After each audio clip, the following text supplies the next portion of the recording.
We're rolling. Hello, everybody. Welcome to our IWWG third book spotlight. I'm Kelly Dumar. I'm on the board of the International Women's Writing Guild. I am so honored and thrilled and excited to be with you here today to introduce two dear friends, both of them authors, both of them instructors, long time, both of them leaders within the International Writing Guild for many years. And remarkably, one of the things that's really exciting to me personally is that I'm speaking to you from Boston. It's 3 o'clock in Boston, and Maureen is joining us from the Santa Barbara, California area, and Marge Hahn, who's behind the scenes. You can't see her, but trust me, she's here running the show. She's there she is. She's with us from Denver, Colorado. And our honored guest, Susan Tiberghien, actually speaking to us from 9 p.m. in Geneva, Switzerland, her home there. And what a thrill. And I know that many of you are reaching out to us tonight and connecting with us, or this afternoon, from all over the country, all over the world, and we're thrilled that you would come and be with us today. Why don't you tell us where you're from in the chat room? On the bottom icons of your screen, you will see that there's one sort of over to the right, and it says chat. And if you press that button, you will enter our chat room where you can talk not only to Marge about your technical problems, or technical questions that you might be having. You can talk to each other. Please tell us, who are you? Are you a member of IWWG? Would you like to be? Or are you just a special guest to listen in today? So use our chat room. We want to hear from you. We want you to connect with each other. And you will also have a chance to ask questions after Maureen interview Susan. We'll save some time for a Q&A, and you'll notice on the bottom of your screen another icon, 2 over to the left from chat, which says Q&A, and that is what you will press when you are ready to ask a question of Susan or make a comment that's really directly related to Susan, and there will be time for that towards the end of our call. Other than that, I want to tell you that personally, I am just really thrilled that we're getting to do this event prior to the third annual Boston Writing from Your Life retreat, which I am so fortunate that I get to produce that and host that. And Susan, Maureen, and I are your 3 workshop presenters for the Boston Writing from Your Life retreat, April 28th. And Susan is going to be presenting a workshop on Zen, and it will relate to her book on writing towards wholeness. The Zen of Writing, Clear Seeing, Clear Writing.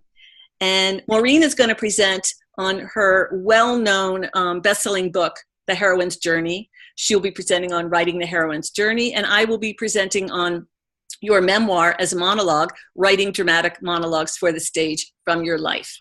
So just to give you a quick preview about that. Now, the other thing quickly that I just want to say is that there is an all voices open mic following this event that is, again, free to you. And if you haven't signed up, but you do want to read in the open mic, then in the chat room, get Marge's attention and let her know that you would like to participate in the open mic. That's going to start promptly at 4 when we're done with this call. Now, my friend and our interviewer tonight, who is interviewing Susan, is Maureen Murdock, PhD. She is the author of, as many of you know, The Heroine's Journey, and she has taught on the faculty of the Pacifica Graduate School. And she has also authored a number of memoirs. Well, she's authored a book, Unreliable Truth, that is on memoir writing. Excuse me, sorry, my papers. And I'm back. Nice necklace. Oh, thank you. Thank you. Just sort of showing you the whole thing here. And on Memoir and Memory, Fathers and Daughters, Breaking the Ties That Bind, Spinning Inward, Using Guided Imagery with Children, and the Heroine's Journey Workbook. So that just gives you a little bit of background on Maureen. I'm going to turn it over to you now, Maureen, and I'm going to let you take it from here. And thank you so much to both of you for being here with us today. Okay, Kelly, thank you for the introduction and reminding us about the upcoming conference. And today, everyone, I have the absolute pleasure of interviewing my dear friend, Susan Tiberghien, who I first met at the Guild Summer Conference at Skidmore in 1999. So Susan, I've known you for almost 20 years. And I could almost interrupt and say how we met. Because I'm taking time. You came up to me, I was teaching, and I saw your name. And you said, oh, is this new book yours? And it was my first book, Looking for Gold. And I said, yes. And you are on page 69. I recognized her, and I had written about you in the book. It was a perfect way to meet you, Maureen. I'm not sure it's 69. I have to look.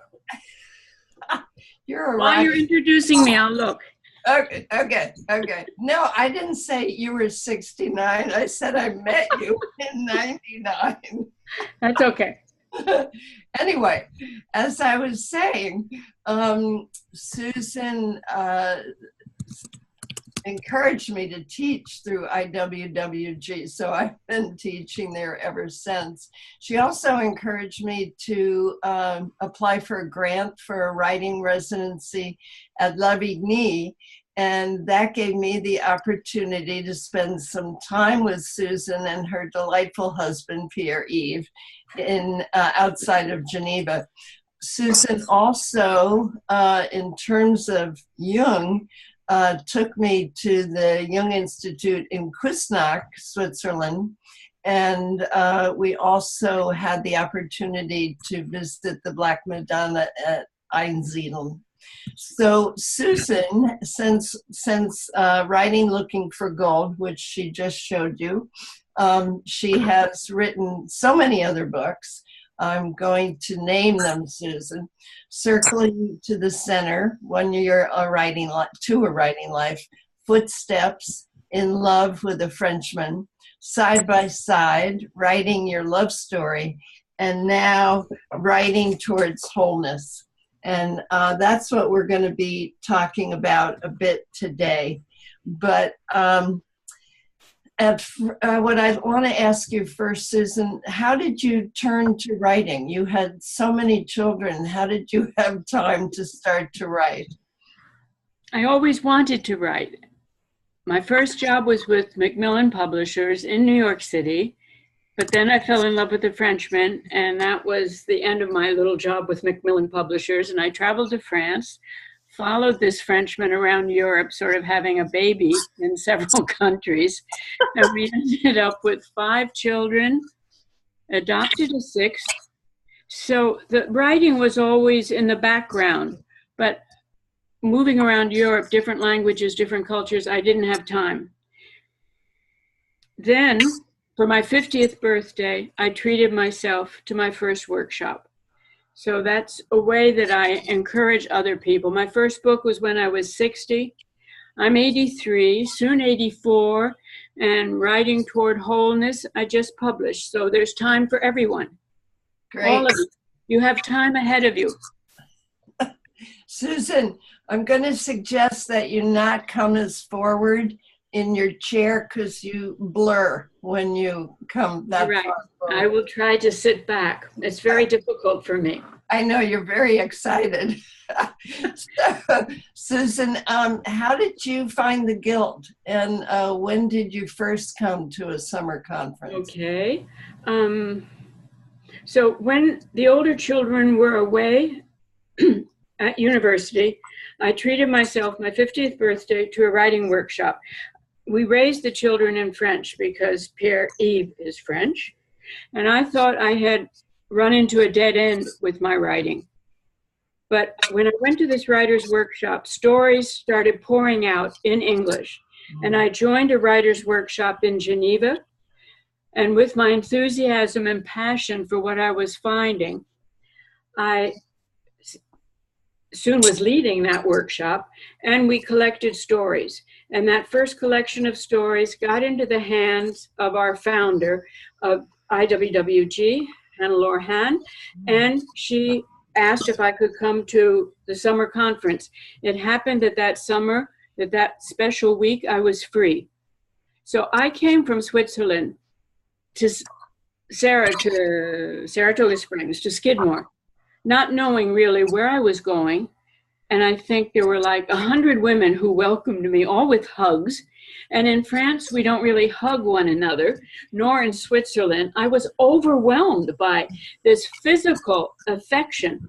And I still am, and I love it. And welcomed that way, and going to workshops, I was learning about writing. I started teaching. It became another home for me. The Guild is my second home in America, and it has stayed. That was my first workshop, my first summer conference, 1990, and I have gone back every summer since. So you've been coming for 28 years. That's correct. Right, and one of the things I noticed in Writing Toward Wholeness reminded me of how you love to write the nonfiction genre as a mosaic. So how did you first come to think about nonfiction as a mosaic? And tell us a little bit about your love of teaching. I've always liked teaching. I'm passionate about what I discover. I want to share it, and I love to teach. It's in our family also. We do have teachers, and our children. There's several who are teachers. Teaching the mosaic came to me when, after my first summer at Skidmore, I wanted to come back, and I asked if I could. I proposed a workshop in the personal essay. This is 1990, and at that moment, there were no workshops in creative nonfiction. Right. So I brought the personal essay, and I started working with the personal essay, and then putting personal essays together in a memoir. I thought, we're bringing the pieces together. We can work with mosaic. And that's how my mosaic idea came.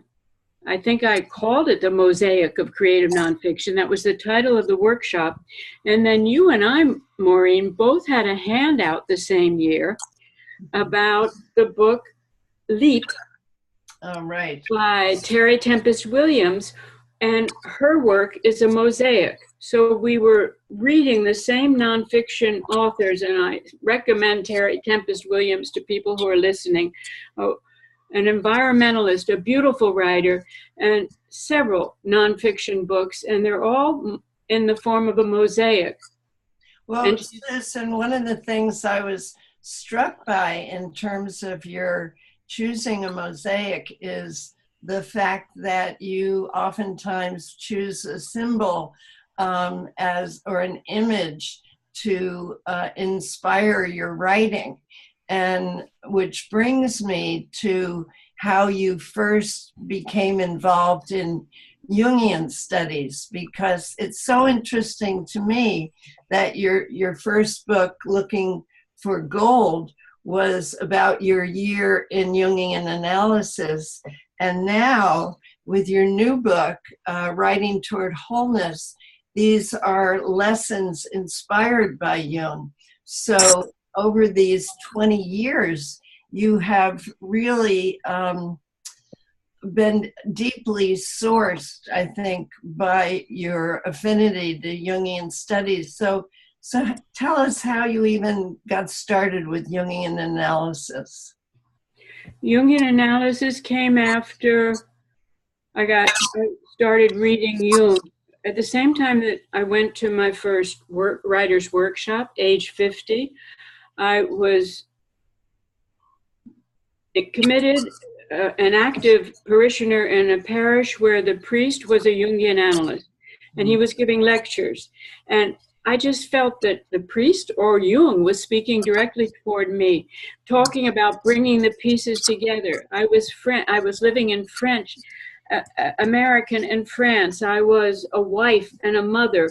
I was writing at the same time as I was leading different organizations.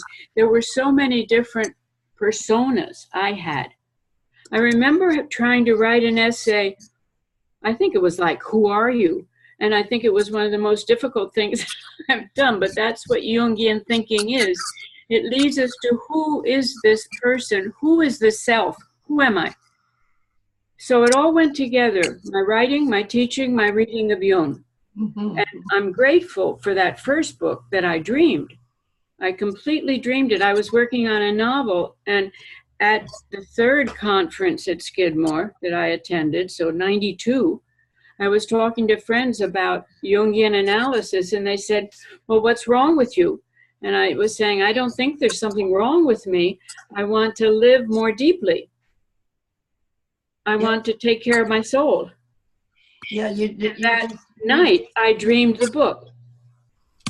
And you just mentioned your use of dreams, and you talk about how to use dreams in writing for people who pick up this book, because it's one thing to work with dreams in Jungian analysis, and it's another thing to be instructed by you, which is so helpful, about how a writer uses his or her dreams. So could you say just a little bit more about that? Because since dreams really informed that first book, and your dreams are informing this present book as well. And they continue in the books in between. I wrote also a book called 1 Year to a Writing Life, which also includes lessons about writing, not Jungian inspired. 1 Year to a Writing Life. Okay, and Susan, I'm holding it up for people. Thank you. And that speaks also about writing from dreams. There's a wonderful book, Writer's Dreaming, by Naomi Eppel, E-P-E-L, where she interviews perhaps 25 different authors who use dreams. And Stephen King, Maya Angelou, and they all give examples. Let's talk about Styron. William Styron, Sophie's Choice. He said that he woke up with an image from a dream, and he knew it was going to be the story of Sophie, and he went and started to write the book. We all would like to do this the way he did. I did dream one book, and since then I have used many of the dreams I have in other books. Almost all my books refer to dreams.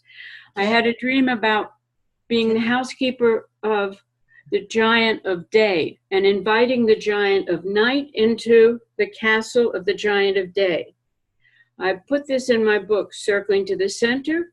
Then I wrote it as a folk tale, and it was published in a collection of offshoots, the writings from the Geneva Writers Group. Many of my dreams I have brought into what I write. Dreams really open the door to the invisible, to the deeper life, to the unconscious.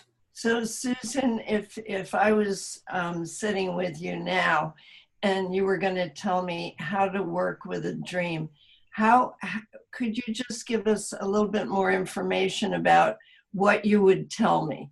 I mean, would you tell me to write down my dream and then see where it took me in terms of opening a memory or a symbol?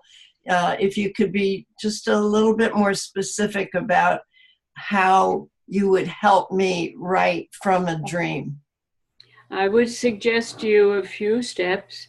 First, to have paper and pencil close to you during the night or when you wake up, because the dream will disappear. So write it down. Then what is your feeling about the dream? Dreams touch us sensually. They give us we're happy or we're afraid. How did you feel about the dream? And then think about What are the associations? Does it remind you of your childhood? Does it remind you of something that you did a week ago, of a place where you lived? And then go a step farther and amplify. Whoop, I went off. I have to go back on. I touched my computer. I can see you, Susan. Then I won't worry. I'll just keep on. Don't worry. I don't see anything. That's okay. Amplify is to take that image and don't just go back to my childhood, but if I dream of green frogs, don't just think about the green frogs that were there where I grew up, but why are these green frogs coming to me? What do they represent? And you amplify the image, you go into that collective unconscious, that treasure chest of stories, of images, of paintings. And that green frog is going to take me into the underworld. He's going to renew my creativity. So that's the fourth. I've done sort of steps. Remember, what are your feelings? What do you associate it with? How do you amplify it? And that becomes the symbol that opens into the invisible. You have a visible image and it takes you into the invisible. And then you can write from it. Okay, that's very helpful. I've noticed that another thing that you do oftentimes when you're, I've been with you when you've been writing, and you'll very often draw a symbol. And I know you've told us to do that also in classes. So tell us a little bit more about how you work with symbols, because I know that you work a lot with the mandala. So maybe you could speak a little bit to that. I would say draw the image. So I can't draw a frog. I've tried. So I draw the pond that the frog went into. Okay. That's just an aside. Take a tree. I dream often of trees, and I'm thinking, all right, a tree, a maple tree. There are more maple trees in America than here.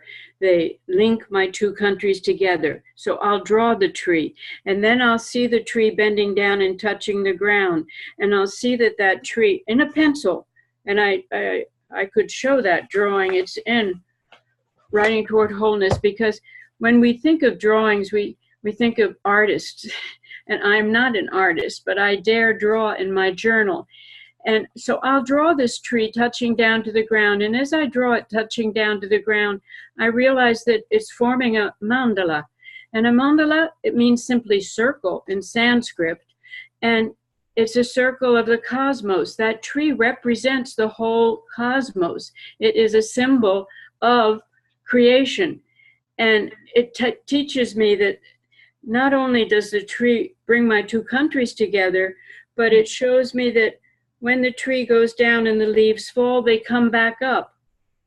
Leaves that fall return to the roots, and it's all one. And there's the image of wholeness again. There's the image of the cosmos. Here's the tree. But I don't have my screen anymore. Maureen, do you see this? See it, yes. Yeah, hold it up just a little bit higher.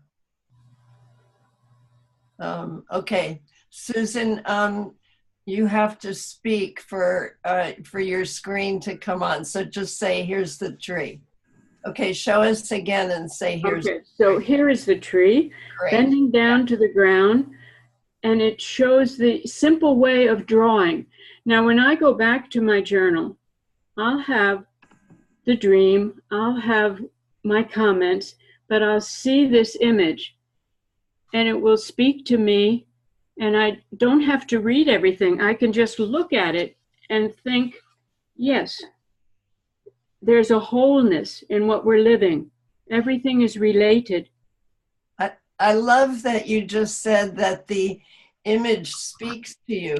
I wondered if you looked for a particular image to shape your entire book, or while you're thinking about writing a book, does the image come to you? Maureen, excuse me 1 second. Let's help Susan get her vision back so that she can see herself. Okay. For the moment, I see host your own Zoom meeting. Okay, just on the top right-hand corner. Can you see that? The top right-hand corner of your screen? Yes. Okay, so 4 little arrows pointing outwards.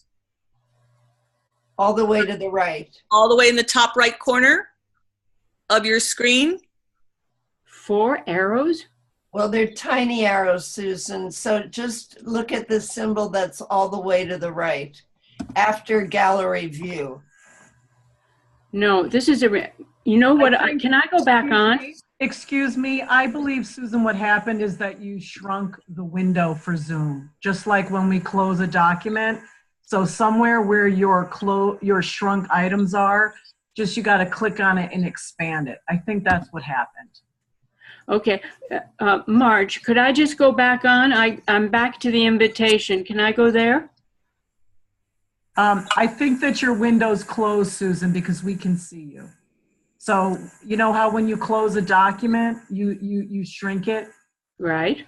So somewhere down around your screen, there's probably a little box, and it's for the Zoom, and you just got to click the thing that opens it again. Okay, I'm back. Oh, I was back. Okay.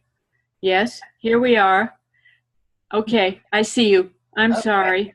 Okay, and we're back. Okay, good. Okay, take a deep breath. These are grandmothers trying to stay up with social media. You're doing a fabulous job. Okay, one of the questions I was just asking was about image. And for those people who don't usually work with image, how did the image of this most recent book come to you? Because I'm assuming that because of the cover is a mandala, that was the image that was sourcing your writing. It was, and I draw mandalas. We know that Jung drew his first one, I think it was 1916. It was rather a complicated, beautiful mandala. He wrote on the back of it that it was his first one, that he really didn't know what it meant, which is unusual because this is Jung's first mandala. That's good. And 1916, and then he started drawing them. He was in a difficult time. He was confronting his unconscious, 1913 to 1928, going into the unconscious, trying to find his soul, trying to find his the spiritual side of his being. And he started drawing mandalas during his military service, and they became soul maps for him. Mm-hmm.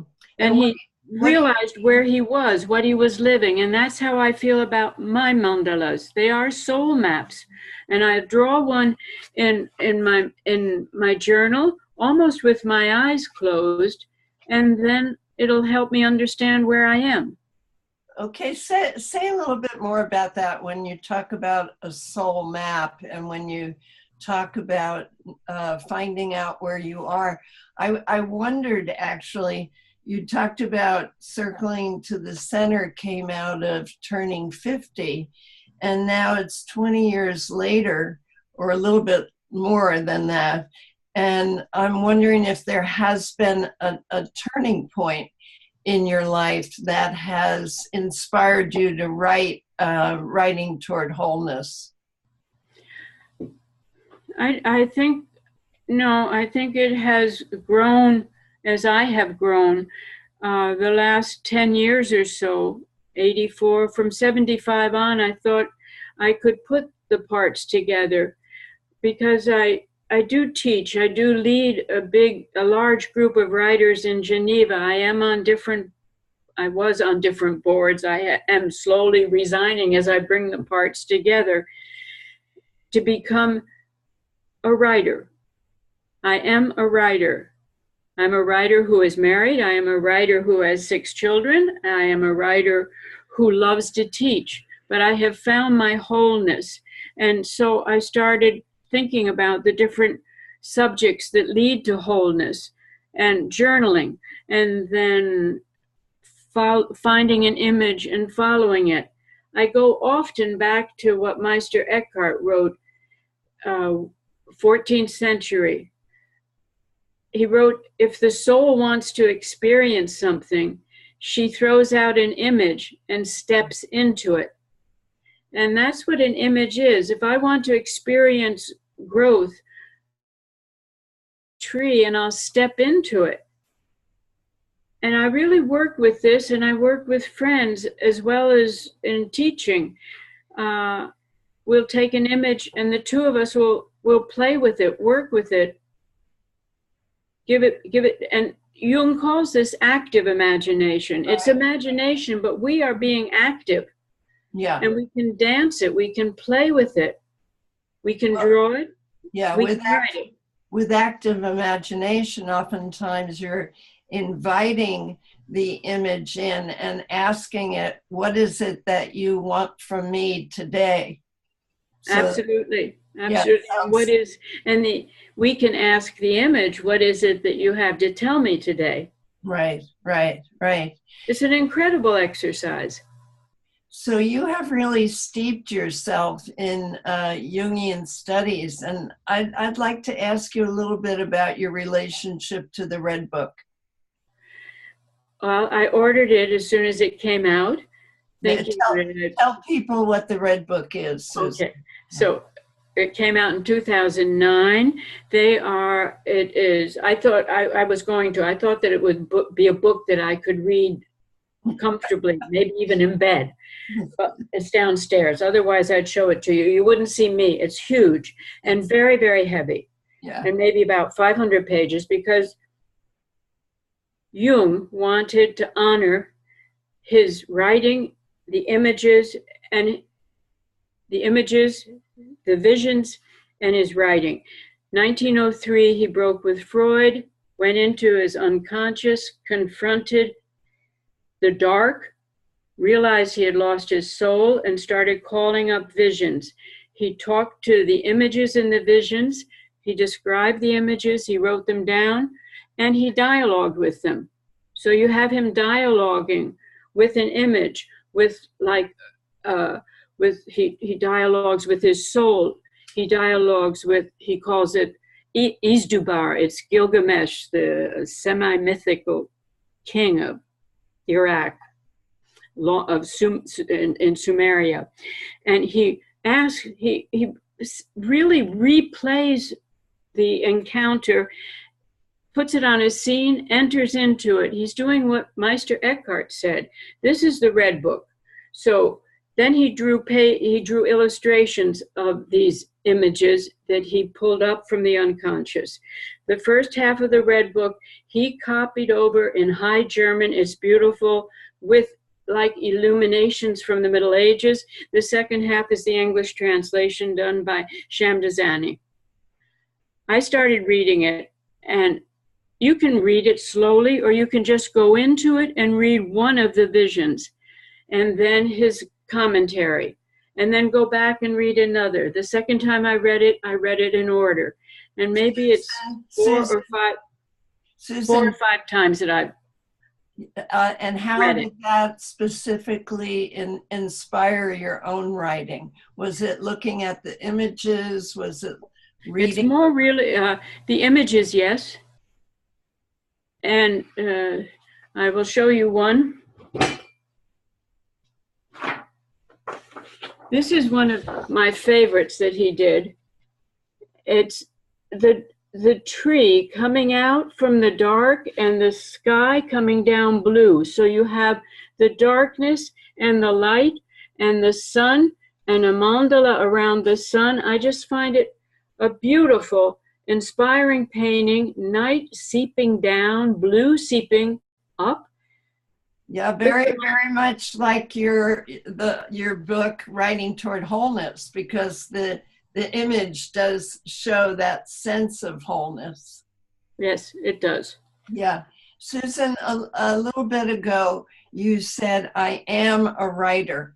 And yes. I know for many, many women, it takes time for them to actually own being a writer. When did you own that within yourself?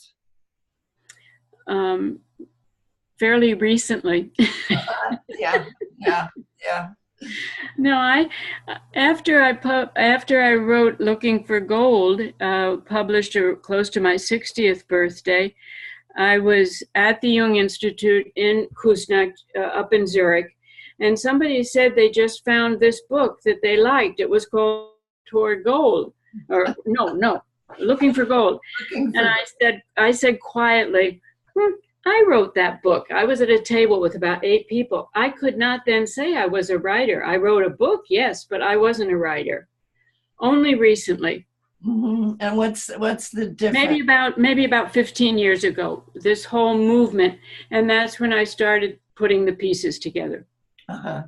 So you're saying that it took 6 books or 5 books to say I'm a writer? Yeah, close. Yeah. And I encourage any of you who are listening to say it right away. If you write, you're a writer. Yeah. You know, if we run, we're a runner. Well, I think for a lot of women, we really don't acknowledge our accomplishments deeply. And so it takes a while for us to pat ourselves on the back and say, yes, I am a writer. And from what you have said, you made a commitment to your writing. You know, when you turned 50 and went to that first workshop, it sounds to me like making that commitment helped you in your writing. Yeah. Absolutely. Yeah. One of the things that you quote in this book is Stephen King. You mentioned him before. And he writes, one of the things that I've been able to use dreams for in my stories is to show things in a symbolic way that I wouldn't want to come right out and say directly. And that made me think about poets. So do you suggest that we can use our dreams and the images that come out of our dreams in writing poetry? And do you have any suggestions about that for our listeners? I think I can go back to the book Writer's Dreaming by Naomi Eppel. And she talks about, I'm going to almost have to get the book, a poet. He's at Duke University. He died recently. All right. Who is a poet, and he would dream and write his dreams almost word by word and call them poems. Right. That's a very direct way of doing it. Mary Oliver, I think so many of her poems are inspired by dreams. The poem is a dream. The dream, we said, was a door to the unconscious, a door to the invisible world. We could just take an image from that dream, like I did with the green frog. I have written a fable from that has been published. It's not a poem, but it's a fable. The frog is trying to be happy alone with his friends, and there is an ugly toad, a king, and the frog finally gets the better of the king just by being modest and taking care of his small pod. He doesn't need a whole pond. He has one pod. Those 2 giants that I spoke about, the giant of day, the giant of night, once I worked with that and wrote it into a folk tale, I was realizing that it was telling me what I had to do with my shadow. Giant of night, I had to invite him into the castle. We all have a shadow, and we keep it with us. We live it. It's part of us. It's bringing the dark and the light together. And that's what that dream was about. But it took me a while to find the symbolism behind it. Your symbols are so rich. And as you're talking now about the giant, I kept thinking it would be such a wonderful children's book. So I can see how the use of dreams and symbols can take us into any genre. I'm very aware that a lot of memoirists like to use dreams in their memoirs. So I guess I'd ask you, what do you think about that? I would agree, and I have done it myself. And I in Side by Side is a memoir of now it's 60 years we have been married, a 60-year marriage, and I talk about a dream that I had where my mother meets Pierre-Yves' mother, and talk about the ancestors coming together through a dream. I also talk in Side by Side about how we share dreams in the morning at breakfast sometimes, and we can do this also with friends. Did you have a dream? And they're surprised, and often there will be a dream, and then there's a good discussion about dreams. Right, yeah. I found in writing my memoir, Blinded by Hope, I had this dream about a lieutenant from Law and Order, the show Law and Order. She shows me a bag of cremated remains, and I realized that looking at that bag of cremated remains involved my remains as well as my son's remains. And the dream woke me up to how enmeshed I was in that relationship. So I see dreams as being very powerful, not only in poetry or memoir, but really every type of writing. Right. Yeah, I think so. Are you going to be talking about using dreams at all in your workshop at the Boston retreat?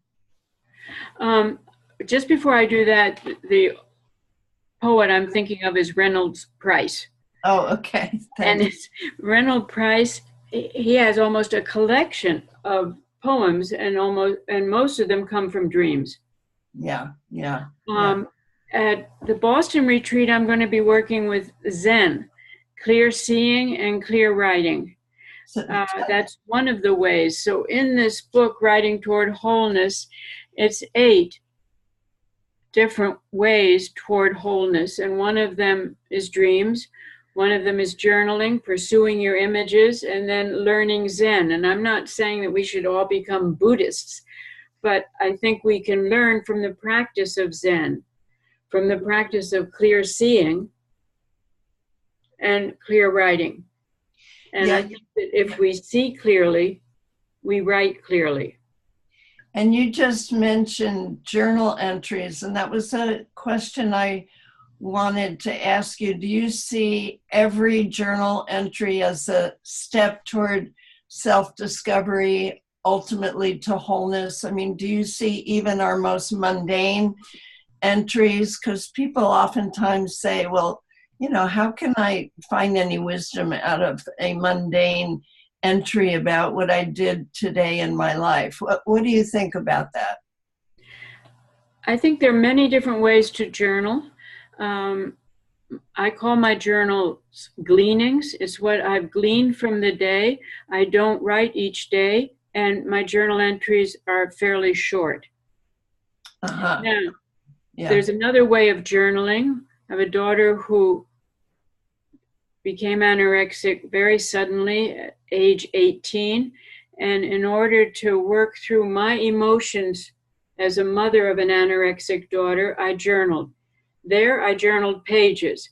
It's easier for me to go to my gleanings to find an image than to pages of what I was going through as I experienced a daughter with anorexia. Journals can be therapeutic, but they can also be a source of meditation. And I am prone now, with age, to write short journal entries about how I saw a tree, how I saw the sunset, how I saw a granddaughter smile. and the images are there.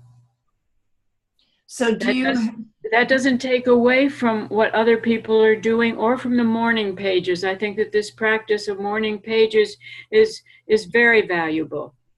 And maybe if you write freehand for 3 pages or whatever it is, you'll find an image in those 3 pages. An image is something you see. So reread what you've written, circle the images, and then choose one or let it choose you. Yeah. Yeah. Do you actually have different books for your gleanings and for your regular journal entries? I just have one journal a year now. When I was working with dreams at first, I had, so this is my journal now, and this is 2014 to 2016, so it's even 2 years. And Jung says to write down in a beautiful red book. This is not a beautiful red book, okay? And I keep it in my purse, so there's Scotch tape all around it, and the other one, today's journal, is in my purse. Honor what you're writing. Put it down in a beautiful red book. And if people tell you that you're wasting your time, you're not, because it's in the journal that you're going to find your soul. Right. Your journal becomes like your church, your cathedral, and you draw pictures, and those pictures become the stained glass windows. You draw mandalas. That's what a journal is for me. When I was journaling because of the anorexia, that's another journal, and it's separate. Yeah. My dreams I put in also because I'm writing toward wholeness. I'm not going to put a dream in one book and then my comments about it in another book. But another tree and more leaves, that's my journal. It's like my writing desk. It contains so much, and it can contain photos even. Okay, Susan, you just said the word wholeness again, and I guess this would be my last question because I know that many people have questions for you. But what do you mean by wholeness? The essential oneness of creation. Okay. I see wholeness as dynamic. Oneness unites us all, connectedness, relations, and wholeness lets us discover this oneness. Wholeness is dynamic. So the essential oneness of creation, great, for me, is wholeness. Yeah, thank you, Susan. I'm going to turn this over now. Thank you, Maureen. Kelly. That was so beautiful, just so beautiful. I feel like we all just had a class with Susan and we lucked out. Absolutely, absolutely, and a beautiful interview too, Maureen. Thank you for drawing out so many wonderful points. It feels like we've been in the cathedral of sorts, in our journals and cathedrals. Susan Hagen on the phone would like to know, when you have a strong soul, what does that mean? Wow, heavy question. Okay. The soul is really, I see the soul as our spiritual essence. And we see this spiritual essence in the whole creation. So anima mundi, the spirit of the world, the spiritual essence. If